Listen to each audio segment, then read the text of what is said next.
This one is personalizing. That's instinctively blaming yourself when things go wrong. What can someone do to get out of that trap? Accountability is great, but if we're dumping this blame on ourselves consistently, a couple of things happen. We fall into sadness, guilt, shame, and embarrassment. And we're also not seeing all the other factors out there that are causing the problem that aren't related to us. The thing that I would suggest a personalizer do is just take a minute and say, yeah, maybe I contributed to this problem, but what's something that someone else or circumstances did that contributed to this adversity? And what can I do about that?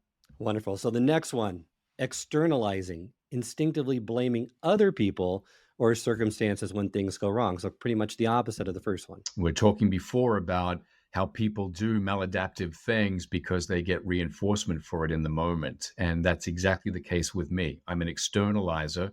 And that's because by putting the blame on everyone else's feet, my self esteem is in pristine and immaculate condition. Problem with that is we're not seeing all the things that we could do something about. So, again, I would say if you tend towards anger or frustration, that's a sign that you might be an externalizer. And in those moments when you're blaming everyone else, you say, look, all of that could be true. But what's one thing that I contributed to this situation and one thing I can do to make that better? That's some great insight. The next one is maximizing and minimizing, maximizing the bad and minimizing the good to let the negative take over and define the situation and your outlook. We have negatively wired brains, Charles, so we're going to be scanning more for the bad stuff than the good. Some of us do this over the course of a day. We may label a day as a bad day because two bad things happened, four good things happened. People do this across the course of a week or perhaps even their lives. So, what we want to do here is just say to ourselves, what's one good thing that happened to me today? And for my kids and I, we've been practicing with my wife this idea of what's one good thing that happened to me today, practicing a gratitude exercise so that our negatively wired brains are not just focusing on the negative and labeling the day or the week as bad.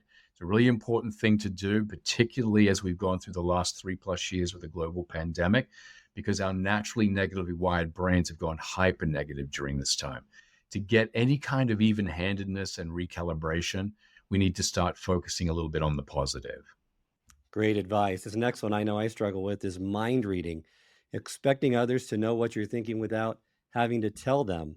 Yeah, it's a relationship buster, but we also see that it applies in an organizational setting too, because what often happens is there's mind reading from up high to down below. And what we see in that situation is that while, mission, meaning, purpose, project hasn't been communicated downwards, there's an assumption that it has. And then when employees don't rally, it's blamed on things, it's externalized, that they're lazy, unmotivated, etc. So in the case of mind reading, what we need to say is, have I really, if I'm feeling frustration with someone or anger with someone or frustration with a relationship, what am I expecting to get from that relationship that I'm not currently getting? And have I actually taken the time to communicate that want or need? And I always say to mind readers, including my wife, actually, I always say to mind readers, if in doubt, speak up. Wonderful. So this next one, I have a lot of people that kind of do this in my life. So I'm not sure if I'm unique in this, but overgeneralizing, taking one piece of information and making it a general rule about the world, another person or yourself without evidence to support your findings. It's kind of like assassinating that person's character. Yeah, exactly. Or in the case of personalizers, it's sort of character suicide, right? And I tend to be a character assassin because I'm an externalizer. So if I'm driving down the freeway and someone cuts me off, externalizing would be to say that person was being really careless. And maybe that's accurate, but it's still putting the blame at someone else. Externalizing and overgeneralizing is when I say, that guy is a jerk. I don't know that guy. So I'm using one incident to tell me something global about their personality. So we see this in stereotyping. We see it in character assassination and character suicide. I always think about it this way. This is a theory about the world or someone in that world. And if I'm going to be a good scientist, I need to have not just one data point to support it. And for those of us who are into visual imagery, think about the theory as being a table. And if you've just got one leg, that's not going to hold up the table. It's not going to hold up the theory. You need multiple pieces of data and evidence to support a theory. And the bigger the table, the more legs it needs to be stable. So if you are developing a really big theory about your organization or your neighbor or one of your coworkers or yourself, then you'd better have a lot of evidence to support it, not just one piece. And I think what we're helping people to do is to become better scientists. Now, we fully recognize that the reason that we do that is there's great economy that comes from it. If I can take one data point with my limited brain capacity and create a general theory about some aspect of the world that I can utilize into the future, that's extremely powerful and economical. But it can also be very, very wrong. So we need to be able to make sure that we have enough data points here. And the next one, really, I think a lot of people are struggling with these days with everything that's happened in the environment, and that's pessimism, taking a real problem and following an unlikely path to that worst case scenario and then getting stressed about it. This is that 3 a.m. thing with you wake up when you wake up with all of these terrible things going through your head about the future and how all the wheels are going to fall off. Illness of loved ones, job losses, losing a house to foreclosure. There's really that horror story that happens. And interestingly, very few people report, yeah, at 3 in the morning, I had these visions of sugar plum fairies and rainbow colored waterfalls and unicorns dancing around my house. Our negatively wired brains lead us to pessimism, and it is that endless chain. We want to encourage people to realize, firstly, that what it is comprised of is what they most fear, not what is most likely.